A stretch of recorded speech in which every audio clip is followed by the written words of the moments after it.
Hello students, class 8 में हम chapter number 14 factorisation पढ़ रहे थे, जिसमें हम एक्सरसाइज 14.1 में क्वेश्चन नंबर 1 पढ़ चुके हैं। आज हम क्वेश्चन नंबर 2 पढ़ने जा रहे हैं। ध्यान से देखिएगा। लिखा है फैक्टराइज द फॉलोइंग एक्सप्रेशन। आपको कुछ एक्सप्रेशन गिवन है, उसे फैक्टराइज करना है। पिछले क्वेश्चन में हमने कॉमन फैक्टर के कॉन्सेप्ट को पढ़ा था। इस क्वेश्चन में हमें फैक्टराइजेशन करना है। तो सबसे पहले देखिए, पहला क्वेश्चन है 7x माइनस 42। तो इसमें आप सबसे पहले क्या करेंगे, कॉमन फैक्टर ढूंढ करेंगे। कॉमन फैक्टर निकालने के लिए सबसे पहले ऐसा वैल्यू देखेंगे जो दोनों ही एक्सप्रेशन में कॉमन दिखे या वेरिएबल में कॉमन दिखे। तो 7x को आप लिखेंगे 7 into x और 42 को लिखेंगे आप 7 into 6, क्योंकि 7 6 42 होता है। अब बेटा देखिए, दोनों में कॉमन है 7, तो आपके पास पहले बना x बचा और दूसरे वाले में 6, देन -6। तो आपने 7x माइनस 42 का जब फैक्टराइजेशन किया तो आपको मिल गया 7 ब्रैकेट में x माइनस 6। अब बेटा देखिए सेकंड पार्ट में लिखा है 6p माइनस 12q। ठीक, तो इसको आप कैसे लिखेंगे, 6 into p minus 6 into 2 into q। अब देखिए दोनों में बेटा क्या कॉमन है, 6। यहाँ क्या बचा आपके पास, p माइनस 2 into q। तो आपके पास रिजल्ट आ गया final 6 bracket p minus 2q। ठीक, अब बेटा देखिए तीसरा पार्ट। तीसरे पार्ट में आपको क्या लिखा हुआ है, 7a square plus 14a। 7a square plus 14a, तो आप इसको ऐसे लिखेंगे 7 into a प्लस 14a को लिखेंगे आप 7 into 2 into a। अब बेटा देखिए दोनों ही तरफ 7 कॉमन दिख रहा है आपको, इंटू a कॉमन दिख रहा है। यहाँ क्या बचा आपके पास, a प्लस 2, तो आपके पास हो जाएगा 7a ब्रैकेट में a प्लस 2। ठीक, थर्ड पार्ट में आपके पास 7a ब्रैकेट में a प्लस 2 आ गया है। अब देखिए फोर्थ पार्ट में आपके पास लिखा है -16z प्लस 20z3। तो देखिए 16z लिखना है माइनस का, इसको लिखना -1 into 4 into 4 into z plus 20z3 को लिखेंगे 4 into 5 into z into z into z। तो देखिए आपके पास बोथ साइड 4 कॉमन है एंड z कॉमन है। यहाँ क्या बचा आपके पास ब्रैकेट में -1 into 4 प्लस यहाँ बचा आपके पास 5 into z। आपके पास यहाँ आ गया 4z ब्रैकेट के अंदर -4 प्लस 5z²। तो आपके पास -16z प्लस 20z³ का फैक्टराइजेशन करने पर मिला आपको 4z ब्रैकेट में -4 प्लस 5z²। अब देखिए फिफ्थ पार्ट में लिखा है 20l² n प्लस 30 ALN। देखिए इसको आप लिख सकते हैं 10 into 2 into L into L into N। इसको लिख सकते हैं आप 10 into 3 into A into L into N। तो देखिए दोनों तरफ यहाँ 10 है, यहाँ 10 है, यहाँ भी L है, यहाँ भी L है, यहाँ M है और यहाँ पर भी M है। तो यहाँ पर आपको बचेगा 2 into L plus 3 into A। तो आपके पास आ गया 10LN ब्रैकेट में 2L प्लस 3A। तो ध्यान से देख लीजिए बेटा, क्वेश्चन नंबर 1 से 5, इसके बाद आपको 6 से 10 बताएं। अब बेटा 6 पार्ट देखिए, 6 पार्ट में लिखा है आपके पास 5x² माइनस 15xy³। देखिए लिखा है 5x² माइनस 15xy³। इसको आप लिखेंगे 5 into x into x into y minus 5 into 3 into x into y into y into y। ठीक, देखिए सबसे पहले यहाँ पर 5 लिखा है, यहाँ भी 5 लिखा, आपने 5 कॉमन ले लिया। यहाँ x है, यहाँ पर भी x है, into x, और यहाँ भी y है, यहाँ भी y है, into y। तो यहाँ पर बेटा क्या मिला आपके पास, x माइनस यहाँ पर देखिए 3 इंटू वाई, तो आपको फाइनल रिजल्ट मिल जाएगा 5xy ब्रैकेट में x माइनस 3y²।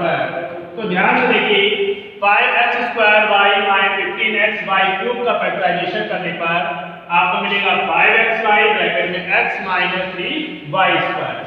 अब देखिए क्वेश्चन नंबर 7 पार्ट में लिखा आपके पास 10a²।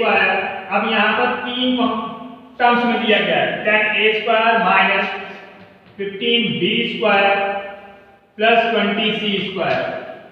ठीक, तो अब आप इसको ऐसे लिख सकते हैं 5 इंटू 2 इंटू a 15 को क्या लिख सकते हैं 5 इंटू 3 इंटू b 20 को लिख सकते हैं 5 इंटू 4 इंटू c। तो ध्यान से देखिए पूरे ही एक्सप्रेशन में 5 आपको कॉमन दिख रहा है, तो आपने 5 कॉमन ले लिया। यहाँ पर बचा आपके पास 2 into a minus 3 into b, यहाँ पर माइनस 4 इंटू c। तो आपको मिल गया 5 ब्रैकेट में 2a² minus 3b² minus 4c²। तो 10a² minus 15b² plus 20c² का फैक्टर करने पर आपको मिला 5 ब्रैकेट में 2a² minus 3b² minus 4c²। अब देखिए बेटा 8 नंबर में आपको क्या लिखा है माइनस का 4a² plus 4ab minus 4ca। तो सबसे पहले हमने देखा इसको लिख सकते हैं -1 into 4 into a plus 4 into a into b minus 4 into c into a। तो आप देखिए 4 आपको कॉमन दिख रहा है, a भी कॉमन दिख रहा है, तो आपके पास यहाँ क्या बचा माइनस a, यहाँ बचा आपके पास b माइनस c। तो आपको रिजल्ट मिल गया 4a bracket minus a plus b minus c। ध्यान से देखिए -4a² plus 4ab minus 4ca में आपको क्या कॉमन मिल रहा है 4a, तो बचेगा आपके पास यहाँ पर -a plus b minus c। अब 9 पार्ट देखिए, 9 पार्ट में आपका लिखा हुआ है x² yz plus xy² plus xyz²। तो सबसे पहले आप इसको ऐसे लिखेंगे x into y into z plus x into y into z plus x into y into z। तो सबसे पहले आप देखिए क्या कॉमन है, यहाँ सभी में x कॉमन है और y कॉमन है एंड z कॉमन है। तो आपके पास यहाँ बचेगा x, यहाँ पर आप देखिए क्या बचा आपके पास y और यहाँ पर आपके पास z। तो देखिए यहाँ पर आपके पास आ गया x y z ब्रैकेट के अंदर x plus y plus z।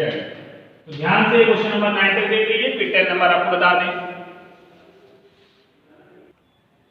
अब बेटा 10 नंबर देखिए, 10 नंबर में लिखा हुआ है ax² y plus bxy² plus cxyz।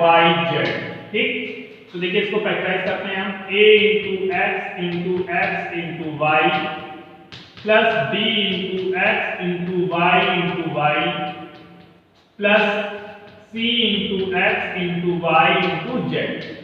तो देखिए आपको तीनों में x कॉमन दिख रहा है, y कॉमन दिख रहा है, तो आपके पास यहाँ ब्रैकेट में क्या बचेगा a into x plus b into y plus c into z। तो फाइनल आंसर आपको मिल गया xy ब्रैकेट में ax plus by plus cz। तो ध्यान से देख लीजिए ax² y plus bxy² plus cxz में फैक्टराइज करने पे आपको मिलेगा xy ब्रैकेट में ax plus by plus cz। कर लीजिए, ये क्वेश्चन नंबर 3 देखते हैं। अब बच्चों क्वेश्चन नंबर 3 देखिए, फैक्टराइज। सबसे पहला मेथड हमने कॉमन फैक्टर मेथड पढ़ा था, इसके बाद हमने प्राइम फैक्टराइजेशन मेथड से फैक्टराइज किया है। अब हमें रीग्रुपिंग मेथड से फैक्टर करना है। रीग्रुपिंग मेथड में क्या होता है कि सबसे पहले हम एक्सप्रेशन में ये देखते हैं कि कुछ कॉमन मिल रहा है। अगर पूरे एक्सप्रेशन में से कुछ भी कॉमन मिल रहा होगा तो नॉर्मल फैक्टराइज हो जाएगा, अदरवाइज हम उसको दो दो पार्ट में पेयर बना करके फैक्टराइज करेंगे।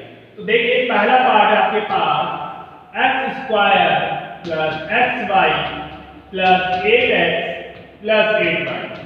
हमने एक्सप्रेशन में देखा कि पूरी एक्सप्रेशन में कुछ भी कॉमन नहीं मिल रहा है, तो हम इसमें दो दो के पेयर बना करके फैक्टराइज करते हैं।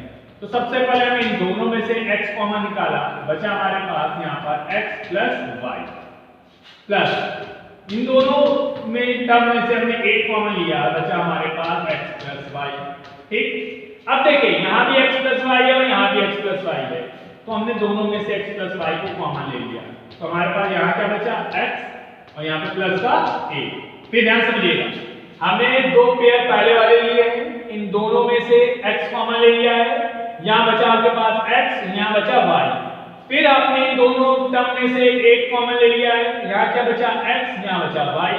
अब देखिए x प्लस वाई यहाँ पर भी है, x प्लस वाई यहाँ पर भी है, दोनों में ही x प्लस वाई का आपने कॉमन ले लिया, बचा यहाँ पर x और यहाँ पर बचा 8। अब देखिए बेटा सेकंड पार्ट में लिखा है 15xy minus 6x plus 5y minus 2। ठीक, अब देखिए यहां पर भी हमने देखा कि पूरे एक्सप्रेशन में से कुछ भी कॉमन नहीं मिल रहा है। अब जब कॉमन नहीं मिल रहा है तो हम दोनों के पेयर बनाते हैं। हमने इन दोनों में देखा 3 की टेबल में 6 भी आता है, 3 की टेबल में 15 भी आता है, तो 3 कॉमन ले लिया। यहाँ x है, यहाँ भी x है, x कॉमन ले लिया, देन 3 5 जा 15 और ये y बचा माइनस 3 2 जा 6, x कॉमन ले चुके थे। तो आपने देखा इन दोनों टर्म्स में से 3x कॉमन था, बचा क्या आपके पास 5y माइनस 2। अब नेक्स्ट टर्म में जब हम गए तो हमने देखा कुछ भी कॉमन नहीं, और मैंने आपको बताया है जब कुछ भी कॉमन नहीं होता है तो क्या कॉमन लेते हैं 1, तो आपने प्लस का 1 कॉमन लिया, बचा आपके पास 5y माइनस 2। अब देखिए दोनों तरफ दोनों ही x टर्म्स में आपको 5y माइनस 2 कॉमन मिल रहा है, तो आपने 5y माइनस 2 कॉमन ले लिया, आपके पास बचा क्या 3x प्लस 1। तो आपने 15xy minus 6x plus 5y minus 2 का जब फैक्टराइज किया है तो आपको मिला है 5y minus 2 and 3x plus 1। अब बेटा देखिए थर्ड पार्ट में आपके पास लिखा है 15pq plus 15 plus 9q plus 25p। आगे 15pq plus 15 plus 9q plus 25p। तो अब आप देखिए इन दोनों में तो कॉमन मिल जाएगा, पर जब इन दोनों टर्म्स में कॉमन लेंगे 15 तो बचेगा pq प्लस 1, बट यहाँ कॉमन नहीं आ रहा है, तो हम क्या करते हैं अब टर्म्स को हम आगे पीछे करते हैं, ऐसे बनाते हैं जिससे हमें कोई पोजीशन में कॉमन सेम मिल जाए। तो हमने क्या लिखा इसको 15pq plus 9q plus 15 plus 25p। अब देखिए यहां पर आपको 3 कॉमन दिख रहा है, 3 कॉमन दिख रहा है, 2 दिख रहा है, तो आपको क्या मिलेगा 3 5 जा 15, 3 3 जा 9। यहां देखिए इन दोनों टर्म्स में 5 कॉमन दिख रहा है आपको, तो 5 3 जा 15, 5 5 जा 25। तो देखिए 5p प्लस 3 5p प्लस 3 दोनों में कॉमन दिख रहा है, तो आपने लिख लिया 5p प्लस 3। यहां क्या बचा आपके पास 3q प्लस 5। सबसे पहले हम दो टर्म स्टार्टिंग के दो टर्म्स को हमने पेयर बनाया है और ये देखा है कि कुछ कॉमन मिल रहा है कि नहीं। अगर कॉमन नहीं मिल रहा है तो हम सेकंड और थर्ड टर्म को इंटरचेंज कर दिए हैं। इंटरचेंज करने के बाद 9q प्लस 15 पोजीशन चेंज हो चुकी है। इन दोनों में आपने देखा 3q कॉमन है, बचा यहाँ पर 5p और यहाँ बचा प्लस 3। इन दोनों में आपने 5 कॉमन ले लिया है, तो यहाँ बचा 3 और यहाँ बचा 5p। अब देखिए 5p प्लस 3 और 5p प्लस 3 दोनों में कॉमन है, बचा क्या आपके पास 3q प्लस 5। अब बेटा देखिए इसका लास्ट पार्ट, सॉरी ये था आपका fourth part, by mistake third part लिख दिया था। अब देखिए थर्ड पार्ट में आपने क्या लिखा है ax plus bx minus ay minus by। तो देखिए पहले दो टर्म्स में आपको x कॉमन दिख रहा है, बचा a प्लस b, और अगले दो टर्म्स में माइनस का y कॉमन दिख रहा है, बचा a प्लस b। तो देखिए दोनों टर्म्स बन गए, दो टर्म्स में डिवाइड हो चुका है। यहाँ क्या दिख रहा है आपको a प्लस b, यहाँ पर भी a प्लस b कॉमन ले लीजिए, बचेगा क्या आपके पास x माइनस y। ठीक, अब आते हैं फोर्थ पार्ट में, फिफ्थ पार्ट में आपके पास लिखा है z minus 7 plus 7xy minus xyz। तो सबसे पहले आप देखिए यहां पर कुछ नहीं कॉमन, तो 1 कॉमन ले लिया, z माइनस 7। अब यहां पर देखिए xy कॉमन है, तो आपके पास क्या बचा z माइनस 7 माइनस z। यहां पर z माइनस 7 है, यहां 7 माइनस z है, तो हमने इस ब्रैकेट से जबरदस्ती माइनस कॉमन निकाला। तो आपके पास यहां आया 1 ब्रैकेट में z माइनस 7 माइनस कॉमन ले लिया, तो यहां भी बचा z माइनस 7। अब देखिए दोनों में z माइनस 7 है, z माइनस 7, यहां आपके पास बचेगा 1 माइनस xy। तो अब आपकी एक्सरसाइज 14.1 कंप्लीट हो गई है, ध्यान से देख लीजिए, कोई डाउट हो तो बताइए।